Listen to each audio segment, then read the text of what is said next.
जिस तरह के नतीजे आए, तमाम सवाल खड़े हो रहे थे, आप लोग पहले से ही कह रहे हैं कि एकनाथ शिंदे साहब को बाहर ही बैठना पड़ेगा, देवेंद्र फडणवीस के भी नीचे काम करना पड़ेगा।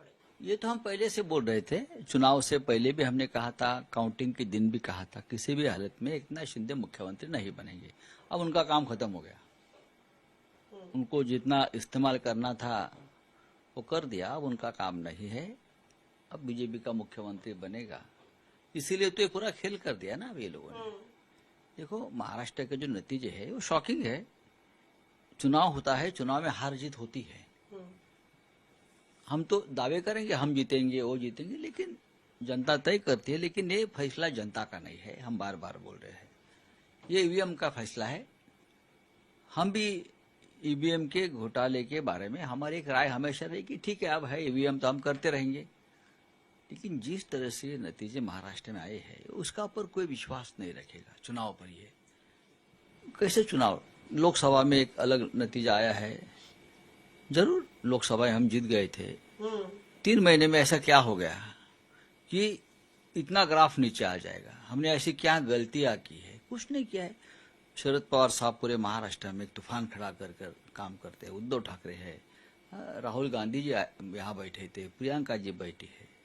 एक रिस्पेक्टेबल फिगर तो सबको आना ही चाहिए था, चाहे सत्ता नहीं आए।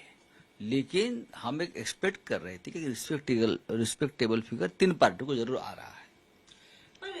अब तो 2-3 दिन बीत गए संजय जी, नतीजे आए हैं, कोई आपको पुख्ता जानकारी कुछ विधानसभाओं में क्या मिली है? ऐसी कोई रिपोर्ट या कोई सबूत आप लोग सबमिट कर रहे हैं या बातें हवाई हैं? नहीं, कुणाल पाटिल एक सीनियर एमएलए हार गए, कांग्रेस के बहुत सीनियर नेता है धुलिया में। उनकी बहुत संस्थाएं हैं, बहुत बड़ा कुनबा है, गांव के गांव उनके साथ खड़े रहते। वहां से आंदोलन शुरू हो गया गांव गांव में कि हमने सभी को कुणाल को वोट दिया है, लेकिन हमारे हर गांव में 0 वोट दिखाया है हम कुणाल को। जो वीडियो वायरल हो रहे हैं। और नासिक का एक आया है हमारे पास, उसके फैमिली में 65 लोग हैं उस उम्मीदवार के, माँ, बीबी, बच्चे, बाप, सब कुछ। उनको सिर्फ 3 वोट मिले हैं। मेरी फैमिली तो मुझे वोट देगी, ऐसे हर जगह पे चल रहा है।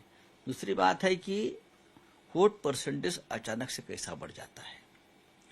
20 तारीख को काउंटिंग खत्म होता है और वोट परसेंटेज 58.22 होता है, और जब काउंटिंग शुरू होता है तो ये वोट परसेंटेज बढ़कर होता है अबाउट 65%।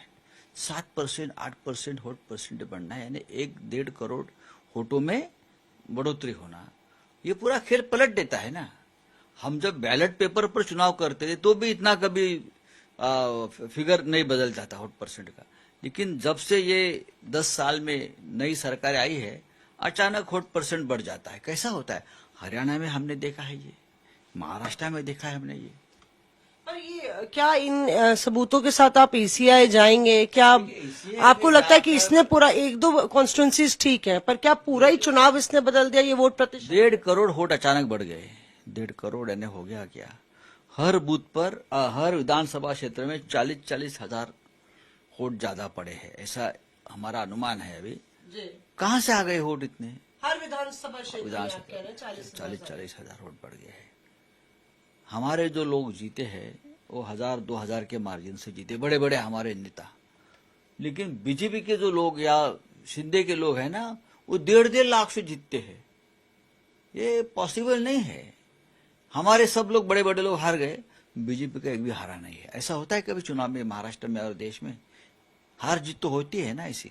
और उसमें एक और बात जो कही जा रही है लगातार कि कहीं ना कहीं ये जो महा विकास अघाड़ी का जो एजेंडा था बांटने का कास्ट लाइंस में, कम्युनिटी लाइंस में, वो विफल हुआ है। कहीं ना कहीं उसको रिजेक्ट किया है, जो आपकी भटकाने की पॉलिटिक्स। हमने तो कभी नहीं किया ये भटकाने की पॉलिसी। तो यहाँ बीजेपी ने शुरू की है ना, बटेंगे तो कटेंगे। हमारा नहीं है ये प्रोग्राम।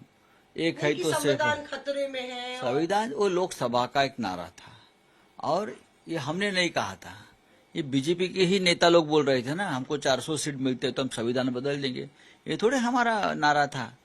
उनके जो उम्मीदवार थे, उनके जो नेतागण थे, यही बोल रहे थे सभा में जाकर।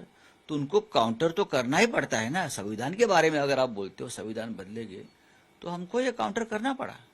अच्छा, दूसरी ये जो महत्वपूर्ण बात अभी सामने आ रही है कि अगर आप देखें तो जो पूरे नतीजे हैं वो कहीं ना कहीं एक तरीके से महाविकास आघाड़ी को बिल्कुल बहुत कम नंबर मिले हैं, और जिस तरह से दमदार तरीके से महायुति के वोट आए, तो ऐसे में शिवसेना यूबीटी भी अब टूटने वाली है। जो विधायक है, जो बचे कुछ विधायक है, वो भी अब पाला बदल के जो है एकनाथ शिंदे के साथ जाने वाले।